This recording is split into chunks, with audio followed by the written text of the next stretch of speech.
Hey, thanks for tuning in to VEDA Day 4 on the Rural Rebel Mama channel. Today I want to talk to you about yet another learning that I took from the Radiance Retreat last weekend. I'm sure I'll be talking about this for months to come, but this is an especially kind of important one that I've been thinking about since the day that I left, and I thought I would share the lesson with you.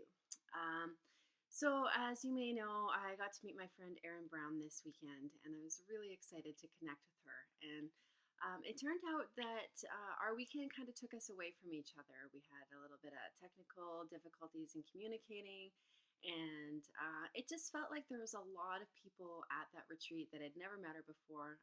Neither had I, but I'd spent quite a bit of time talking to her. So I felt like there was women in the room that really needed to connect with her and really wanted to connect with her. So I tried not to monopolize her time. But on the last day, we decided that we were going to take a cab together to the airport. And I had noticed when we posted in the group that our flights were leaving at similar times. So I had hoped that that was going to work out, and it did. And in the U.S. in LA, they have a service called Uber, which is basically like a taxi, but you use an app to call the Uber, and you do some carpooling and yada yada. So I'd set up an account for Uber while I was in LA, and she asked me, "Well, do you have an Uber? Can you call it? Whatever." So we agreed that we were going to leave at 2 p.m.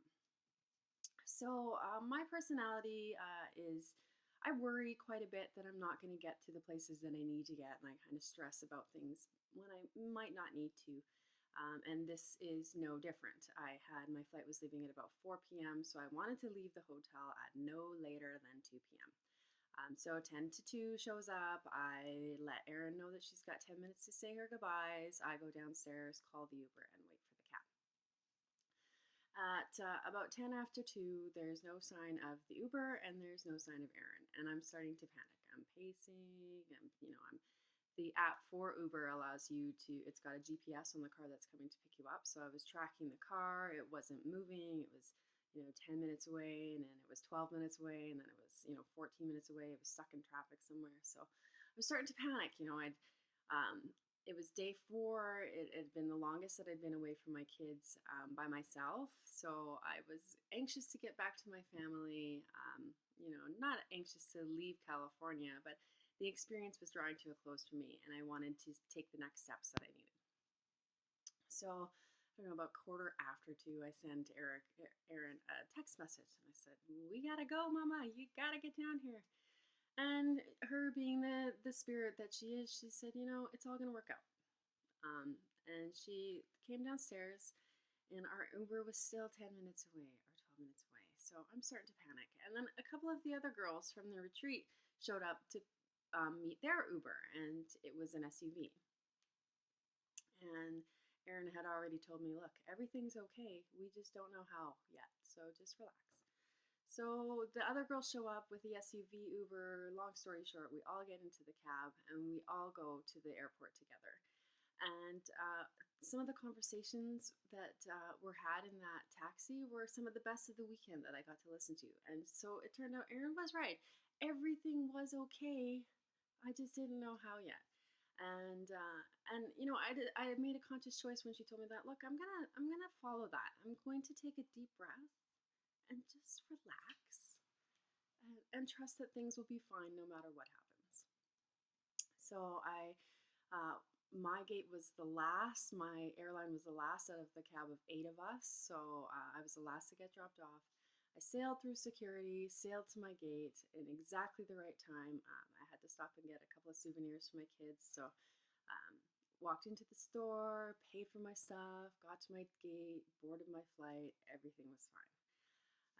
On the way home, I had a connection through Denver, and I had about 40 minutes to catch my plane.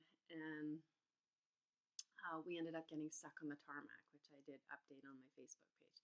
So we sat on the tarmac for about 10 minutes, tick tock, and I'm thinking everything is fine, everything is already okay. I just don't know how yet. So I just decided to be zen and be relaxed about it, and it paid off because I got up out of my plane, I got to my gate, managed to stop at the washroom on the way, and got on my plane and came home. and everything worked out exactly as it should have. So, here's my challenge for you. If you are the kind of person that kind of lets things be, all the power to you. But if you're like me and you try to micromanage every second of every day because you need to do this and do that and get there and be everywhere that you need to be, I urge you to try thinking about things this way. Now, I did talk to Erin about sharing this story and the quote. I told her that I was going to make a meme from it. She said, I learned that from another friend who learned it from another friend who learned it from another friend. So the words aren't mine. So I don't want to take credit for it. I wouldn't mind if you shared the story, but she's an author, so she doesn't want to take credit for words that aren't hers.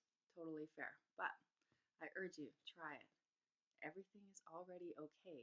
We just don't know how yet. What a beautiful way to look at life, eh? Thanks for tuning in. I'll be back again tomorrow morning. Actually, that's not entirely true for you. I'll be here tomorrow morning making a new video, but for whatever reason, it's taking like 5 hours to upload to YouTube. So I will get it up to YouTube as soon as I can, and not sure what I'm going to talk about yet tomorrow either. So leave a message, leave a comment, and let me know what you'd like me to hear talk about, and I will try to address it. Thank you so much for watching. Have a fantastic day.